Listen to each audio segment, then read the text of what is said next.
Fala pessoal, acho que até hoje eu não me apresentei por aqui. Meu nome é Marcos Reis. Criei esse canal aqui como uma forma de guardar para mim mesmo um pedacinho da minha trajetória e da minha evolução dentro do mercado financeiro. E por que não fazer isso? Ensinando para você o que já sei e te ajudando a crescer. Nesse canal falaremos sobre assuntos diversos, mas principalmente sobre investimento de valor. Então, mais uma vez, pega seu café, diário e caneta na mão e vem comigo.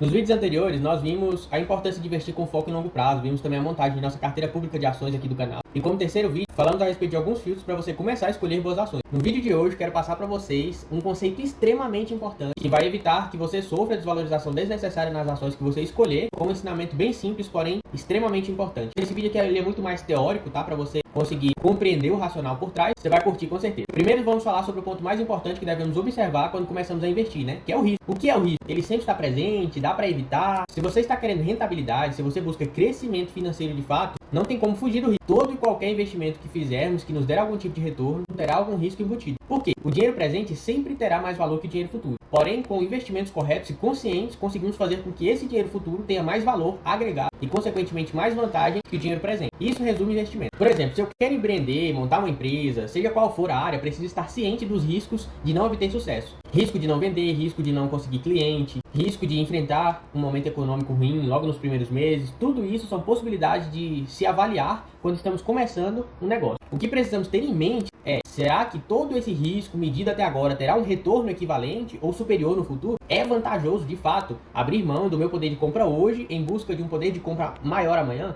Se não for, não faz sentido. As pessoas costumam achar que CLT não tem risco, mas existe um risco enorme, só que imperceptível para a maioria. Nos investimentos, nós encontraremos riscos muito altos, com alto potencial de retorno, encontraremos risco baixo, com retornos mais certos, e encontraremos risco como da CLT, quase imperceptíveis, porém existentes. Encontraremos riscos moderados também, com potencial grande de retorno. Então, todo risco precisa trazer consigo um potencial de retorno, no mínimo equivalente. Então, por exemplo, trouxe aqui para vocês um gráfico que mostra aqui um pouco sobre rentabilidade e risco, né? Na base desse gráfico, temos o investimento mais seguro, considerado pela maioria, né? A poupança. Mais seguro em que sentido? Esse investimento, ele não sofre oscilações negativas, somente positivas. E isso já é um ponto que enche os olhos dos investidores conservadores. Mas a poupança não tem risco? É claro que tem. O risco da poupança é o baixo rendimento, que não cobre nem a inflação, ou seja, mesmo que você poupe seu dinheiro, ainda perde poder de compra, porque a inflação chega a ser maior que o rendimento da poupança. Então, assim, a poupança eu vejo ela como um investimento que tem um risco imperceptível, como eu disse aqui. Mais acima aqui, nós temos outro exemplo. Nós vemos o Tesouro Direto. Como que ele funciona? Você empresta dinheiro para o Tesouro Nacional e ele te remunera a uma taxa equivalente previamente acordada no futuro. Ou seja, você empresta dinheiro para o governo e ele fala, Joãozinho, empresta R$1.000. E no final de 12 meses eu vou te dar uma rentabilidade de 12% sobre esse valor. E qual o risco? O risco é o governo não pagar. Porém, o governo geralmente honra suas dívidas. Se ele não conseguir pagar, ele vai dar um jeito. Imprimir mais papel moeda, gerar mais dívida. Então, assim, ele sempre vai honrar suas dívidas. Concorda também que um governo quebrar é muito mais difícil que uma empresa? Então, por isso, o risco de tesouro direto é bem menor. Né? E se a gente olha um pouquinho mais adiante, a gente consegue ver os CDBs. Para os CDBs, você empresta dinheiro para os bancos e os bancos, eles utilizam esse dinheiro para fazer as suas transações diárias. E eles também nos remuneram a taxa previamente acordada. Esses investimentos geralmente têm como base a nossa taxa Selic. Eles vão nos oferecer remuneração bem próxima ou até um pouco acima da Selic, que é a nossa taxa livre de risco, calculada pelo Copom, com base no momento econômico, né? Então eles vão pegar essa taxa Selic e vão basear o rendimento que eles devem te pagar ao longo do período em que você estará emprestando esse dinheiro para eles. E por que o CDB tem mais risco? Porque, de certa forma improvável, mas historicamente, os bancos quebram mais do que o governo. Um pouco mais acima aqui, subindo aqui acima do CDB, nós temos os CRAs, os CRIs, LCAs, LCIs, debêntures. Então, dentro dessa faixa aqui, nós temos os ativos aqui que nós chamamos de renda fixa. Por que renda fixa? E por que eles tendem a ser menos arriscados do que investimentos em ações, em fundos imobiliários? Porque, de fato, na renda fixa, nós já temos uma previsibilidade de retorno no futuro, tá bom? E nós conseguimos medir o risco, porque o nosso risco é somente a questão ali da gente não ter liquidez, né? Porque alguns investimentos em renda fixa,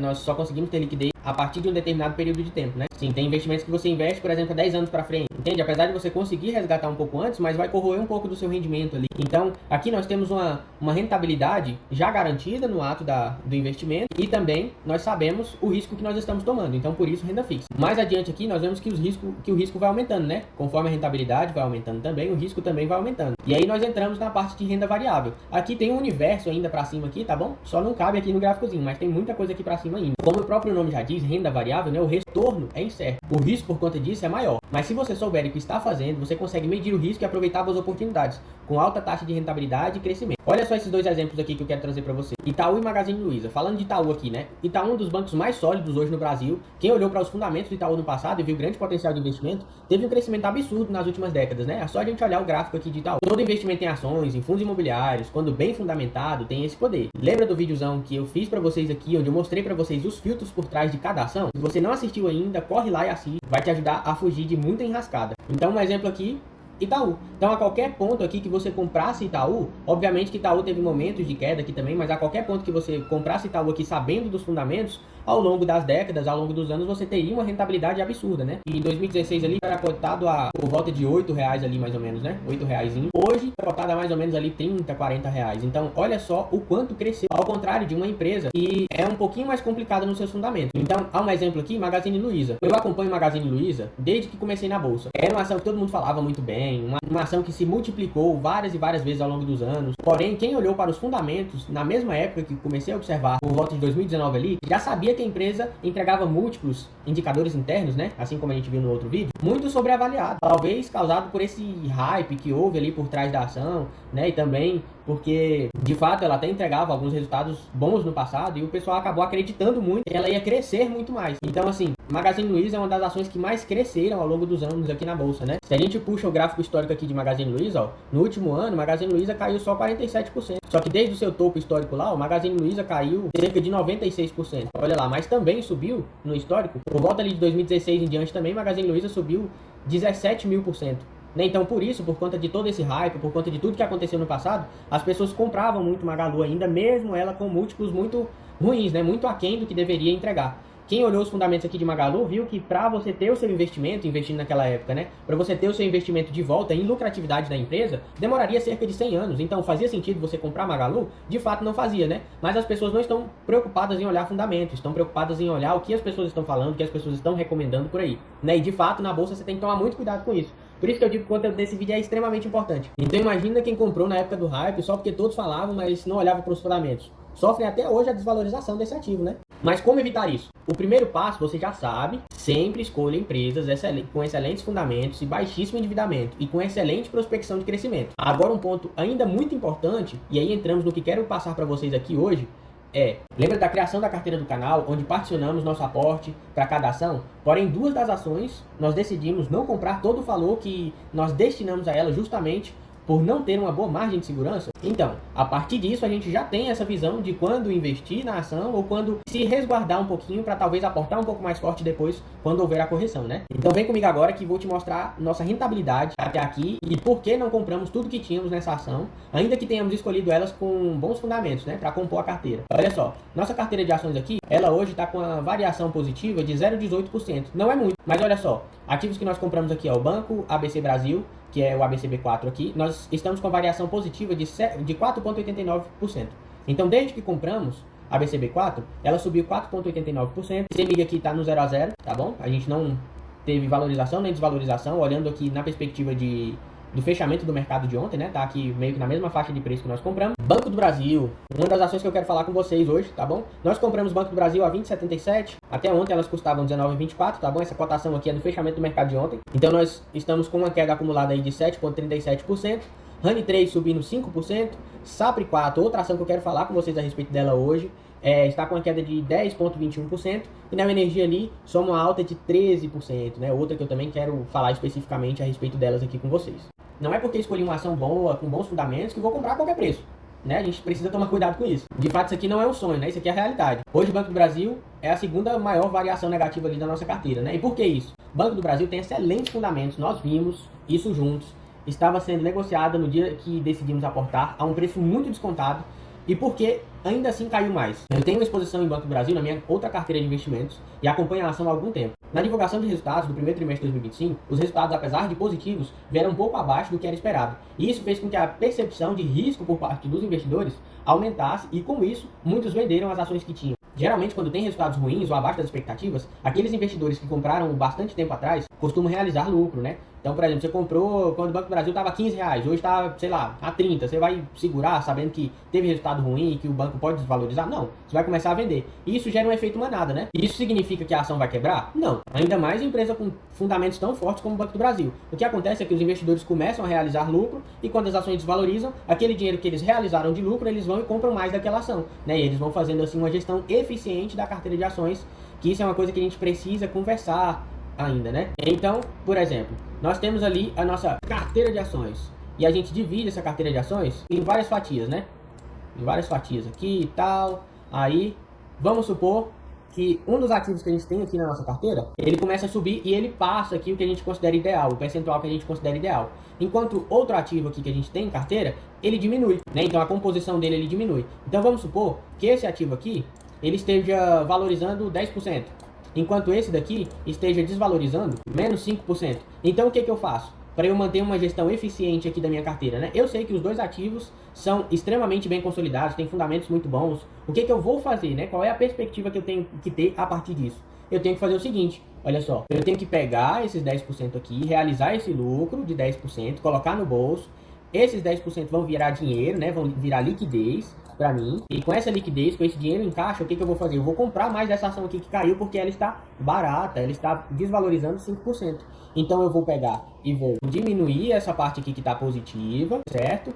Vou realizar o lucrozinho ali, balanceando a minha carteira de ações. E nessa outra parte aqui eu vou comprar mais para que ela fique exatamente ali no preço, né? No percentual que eu dispus a me expor nessa ação.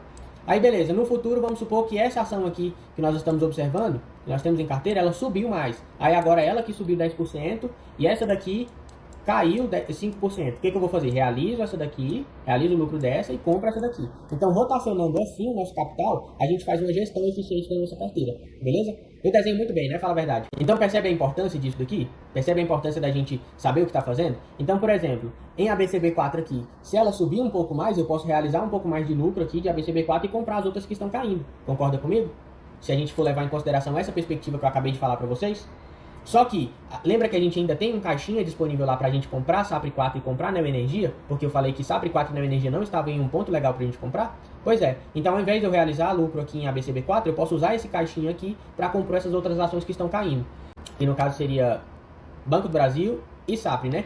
E porque, na verdade, em Banco do Brasil nós decidimos comprar tudo que nós separamos ali pro ativo, né? Vamos dar uma olhadinha aqui em Banco do Brasil, olha só. Se a gente olhar meu horizonte de tempo aqui, a gente vai ver que Banco do Brasil até o mês 5, ele estava em sua máxima histórica. E aí houve a divulgação do resultado, veio abaixo das expectativas, e aí o ativo começou a cair. Eu vou esperar esse ativo chegar no fundo para eu comprar? Não. O que eu quero fazer quando esse ativo estiver caindo? Eu quero comprar ele ao preço cada vez mais barato. Então, todas as vezes que eu for aportar e esse ativo estiver em queda livre aqui, eu vou me aportar sem nenhum receio, porque o ativo já está barato. Entendeu? Não tem como adivinhar fundo e adivinhar topo também no mercado de ações, né? O que a gente faz é fazer uma previsibilidade com base no que já ocorreu e a partir daí a gente começar a aportar. Então, nós aportamos aqui a mais ou menos R$20, não é isso mesmo? Olha lá, nós compramos Banco do Brasil a 20,77. Nós compramos mais ou menos aqui próximo do fundo do poço aqui mesmo de Banco do Brasil até o momento, né? A 20,77 aqui. Nós já compramos com uma margem de segurança extremamente boa. Lembra lá da nossa planilha de preço teto aqui, do Décio Bazin? Aqui mesmo a gente consegue ver, ó, que Banco do Brasil naquele dia já estava com uma margem de segurança muito boa, de 8% ali, então já estaria perfeito. Por isso nós não deveremos nos desesperar, muito pelo contrário. Tá caindo, eu quero comprar cada vez mais. Lembrando que nada aqui é recomendação de compra, tá? Nada aqui é recomendação de investimento, aqui é uma forma educacional de passar para vocês o que eu sei a respeito dos ativos, o que eu sei a respeito da bolsa para fazer você entender como escolher bons ativos. Mas não necessariamente você deve comprar Banco do Brasil, beleza? Diferente de Magazine Luiza, que na época já estava com múltiplos muito ruins ali, sendo negociado na sua máxima histórica, Banco do Brasil permanece com múltiplos muito bons. Porém, vez ou outra ações com determinados cenários econômicos sofrem e dessa vez foi a vez de Banco do Brasil. Além de que, somando tudo isso, tivemos o receio por parte da sanção ali, Magnitsky, contra o nosso ministro, que provavelmente obrigaria o Banco do Brasil a bloquear contas do ministro. E como o Banco do Brasil é vinculado ao governo, muito provavelmente o governo iria fazer o banco não cumprir essa lei e traria mais tensão ainda para dentro do banco, né? Então percebe que é muito além do hype, muito além de ver simplesmente o preço da ação ali e também dos fundamentos. Você tem que ter filtros ali e cada vez esses filtros vão ficando mais finos até você pegar e de fato comprar a ação, né? E qual é a grande sacada por trás disso tudo aqui? No livro Dominando o Ciclo de Mercado, do Howard Mark, uma grande referência a respeito de eficiência em termos de posicionamento de portfólio, né, de carteira de ações, nós aprendemos que ações com excelentes fundamentos, perto de seus topos históricos, precisamos ter atenção e evitar comprar com tanta firmeza, ou seja, evitar comprar tudo que temos naquela ação, né? A chance de estarmos diante de uma inversão de ciclo é muito grande. E quando essa ação estiver caindo, após esse topo histórico, mas com excelentes fundamentos, quanto mais barata, maior deve ser nossa agressividade ao comprar essas ações. Estaremos comprando o que Benjamin Graham indica comprar R$1 por 50 centavos. Só para você entender de ciclo, olha só, esse aqui é um dos princípios que a gente vê ali dentro do livro, tá? Se você quiser ler e aprender um pouco mais a respeito, fica a dica aí que é um excelente livro. E o ciclo econômico, o ciclo de mercado, ele funciona como? É como um pêndulo que oscila entre máxima e mínima com um ponto médio. E geralmente, essa máxima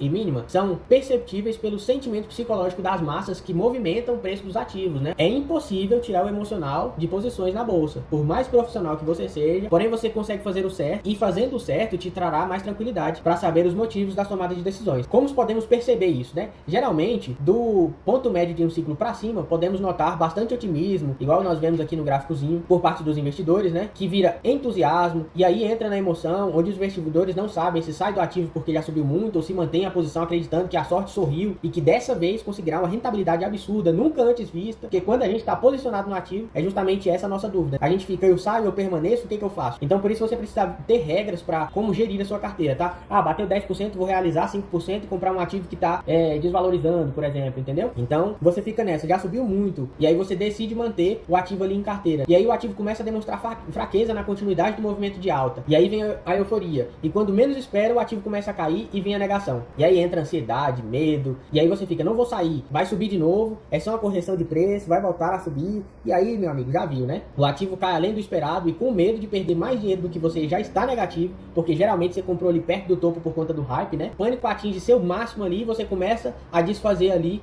dos seus ativos, e o ativo cai ainda mais. E aí você sente um pouquinho de alívio ali, porque você não tá vendo no horizonte, né? Você só tá vendo o momento ali, o momento que você perdeu o seu dinheiro ali, você evitou de uma queda ainda mais abrupta. E é nesses momentos aqui que nós devemos começar a atuar, nós que temos uma eficiência, um entendimento um pouco melhor a respeito do mercado financeiro. Nesses momentos aqui que a gente deve comprar ativos com bons fundamentos, tá? Com bons fundamentos. Então estude os ativos que vocês estão comprando. Não é porque tá caindo que o ativo tá barato, não é porque tem um preço baixo que o ativo vale a pena, né? Nem sempre um preço baixo tem um valor alto por trás. Você tem que medir isso. Então é aqui que a gente deve atuar, né? Quando ninguém mais quer um ativo com bons fundamentos, que só está passando por um momento ruim, é que devemos ser agressivos. No inteiro desânimo dos investidores. Devagarinho o ativo começa a subir novamente, aquele que vendeu com prejuízo começa a sentir as dores de não ter paciência e de não saber o momento certo de sair. Howard Mark diz o seguinte: acredito que a melhor maneira de otimizar o posicionamento de um portfólio em um dado ponto de tempo é decidir como balancear agressividade e defensividade. Penso que a relação entre posições mais agressivas e mais defensivas deve ser ajustada ao longo do tempo, em resposta à mudança no estado do ambiente de investimento e onde houver uma série de elementos em seu ciclo. A palavra-chave é calibrar. O valor investido, a alocação de capital entre as várias possibilidades e o grau de risco das coisas que se possui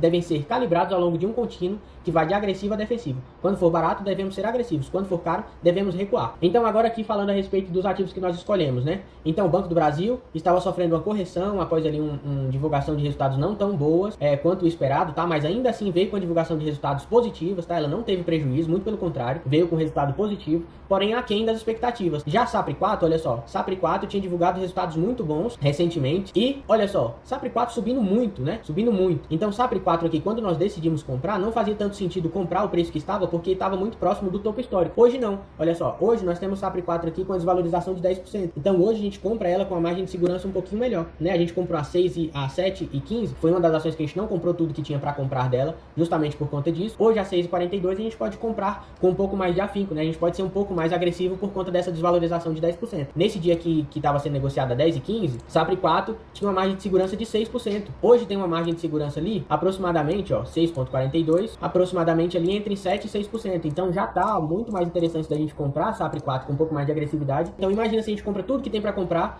em Sapri 4, sabendo que ela tinha uma correção iminente para acontecer, a gente sofreria essa desvalorização aqui com todo o nosso patrimônio ali alocado para Sapri 4, né? Diferente de Banco do Brasil, que a gente não sabia onde era o fundo, mas Sapri 4 a gente sabe que ali era topo, né? Ali estava próximo do topo. Então percebe a perspectiva? Aqui nós não sabíamos onde era fundo, então nós compramos tudo que tínhamos desse ativo, porque já tinha caído bastante, né? Já tinha caído 32%. Então aqui não tinha como eu saber que ia cair mais, né? Não tinha como saber que ia cair mais 7%. Então aqui a gente comprou tudo que tinha, porque não tem como adivinhar fundo, né? Mas já Sapri 4, a gente sabia que ali estava próximo do topo, e estando próximo do topo ali, a gente preferiu aguardar um pouco mais, comprar somente metade da nossa posição, aguardar um pouco mais para futuramente a gente aportar com um pouco mais de agressividade, que é o que realmente aconteceu.